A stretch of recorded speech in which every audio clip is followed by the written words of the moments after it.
आज देखती हूँ कि आखिर मेरी कंपनी में ईमानदार है कौन। मैडम जी हैप्पी बर्थडे। आपने बुलाया मुझे? थैंक यू अंकल जी। हाँ, मैंने आपको बुलाया था। दरअसल मैंने पूरे स्टाफ को मिठाई बांट दी है, बस आप भी रह गए थे। ये लीजिए मिठाई। धन्यवाद मैडम। कोई बात नहीं। हाँ जी मैडम, आपने बुलाया मुझे? हाँ अरुण, दरअसल आज ना मेरा जन्मदिन है और मैंने पूरे स्टाफ को मिठाई बांट दी है, बस तुम ही रह गए थे। ये लो मिठाई। Thank you madam. और मैडम आपको हैप्पी बर्थडे। Thank you. नमस्ते मैडम।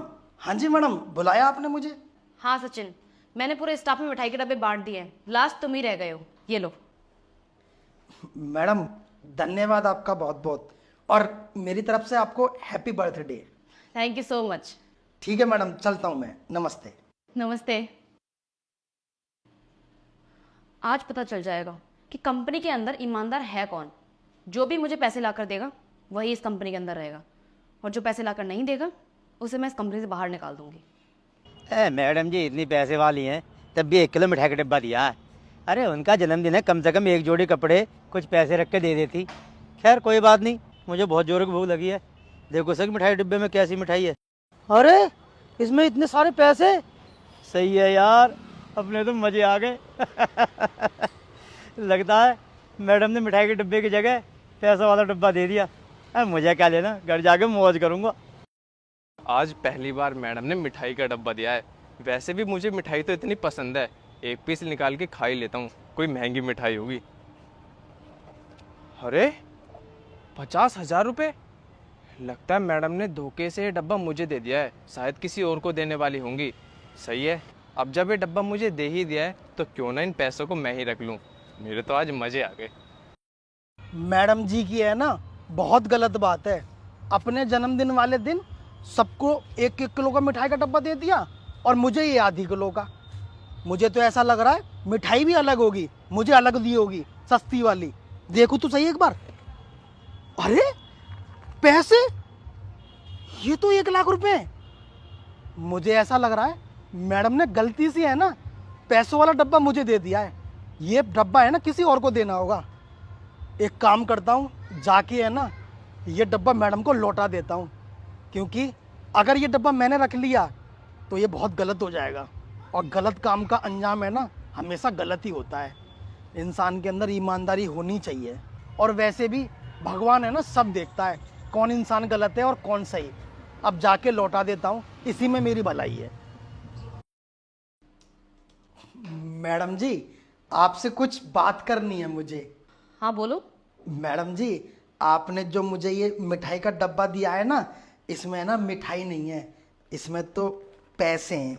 ये देखिए, इसमें 1 लाख रुपए हैं। मैडम जी ये डिब्बा आपको किसी और को देना होगा, और आपने गलती से मुझे दे दिया। ये लीजिए, जिसके पैसे हैं ये उसको दे देना। क्या पैसे हैं इसमें? सचिन, ये पैसे इसके अंदर गलती से नहीं रखे, बल्कि मैंने जानबूझ के रखे हैं। जानबूझकर? लेकिन क्यों मैडम? मैं समझाती हूँ तुम्हें। दरअसल सचिन, मैं तुम्हारा लॉयल्टी टेस्ट ले रही थी, और इसमें जो पैसे हैं ना, यही सेम डब्बे मैंने 2 लोगों को और दिया ऑफिस में। एक तो अरुण और दूसरे महेश अंकल। लेकिन वो लोग अभी तक पैसे देने वापस नहीं आए। 2 घंटे हो चुके हैं पूरे। उन्हें लग रहा है कि ये पैसे मैंने गलती से रख दिए हैं, लेकिन ये सब कुछ मैंने जानबूझ के किया है। मैं अपनी कंपनी के सभी एम्प्लॉयज़ का एक लॉयल्टी टेस्ट लेना चाहती थी, लेकिन अब मुझे पता चल चुका है कि मेरी कंपनी में तुम्हारे अलावा कोई भी ईमानदार नहीं है। उन्हें लग रहा है कि मैडम को इन पैसों के बारे में कुछ पता ही नहीं है, लेकिन मैं सब जानती हूँ। अब वो लोग जब कल ऑफिस आएंगे ना, उसके बाद मैं इस कंपनी से उन्हें धक्के मार के बाहर निकालूंगी, क्योंकि मुझे मेरी कंपनी में ना ईमानदार एम्प्लॉयज चाहिए, ना कि बेईमान। इसका मतलब मैडम आप हम लोगों की ईमानदारी का टेस्ट ले रही थी, और मैं तो ये सोच रहा था कि आप अपने जन्मदिन वाले दिन हमें तोहफा दे रही हो। तोहफा तो मैं ज़रूर देती, लेकिन उससे पहले मैं अपनी कंपनी के ईमानदार एम्प्लॉयज़ को देखना चाहती थी।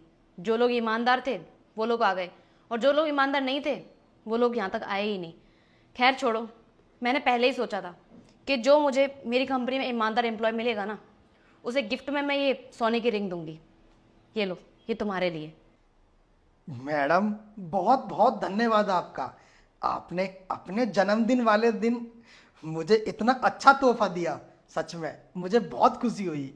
मैडम एक बात बोले हम, हम है ना बहुत ईमानदार इंसान हैं मैडम।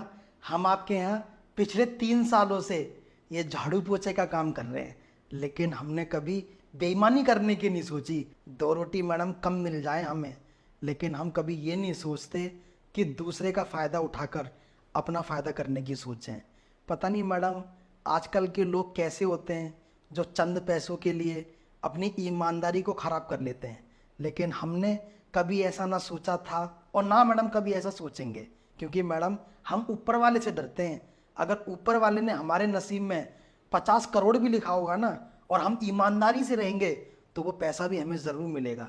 और मैडम हम अगर बेईमानी दिखाएंगे तो वो सब छीन लेता है, अगर नसीब में भी होगा ना वो भी नहीं मिलेगा। इसलिए मैडम हमारे माँ बाप और हमें बड़े यही सिखाते हैं कि हमेशा ईमानदार रहो, क्योंकि ईमानदारी से बढ़कर कोई चीज़ नहीं होती।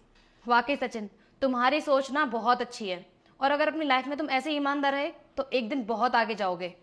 और तुमने वो बात तो सुनी ही होगी, जब इंसान ऊपर जाता है ना तो अपने साथ पैसा नहीं बल्कि अपनी अच्छाइयाँ लेकर जाता है। क्या बात है मैडम, कितनी अच्छी बात कही है आपने।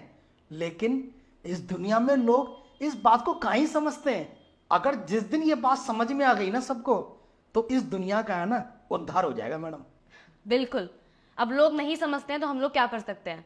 अब एक काम करो, तुम जाओ और कल सुबह ऑफिस टाइम पर आ जाना, ठीक है? ठीक है madam. Madam happy birthday. Thank you so much. चलता हूँ मैडम, नमस्ते।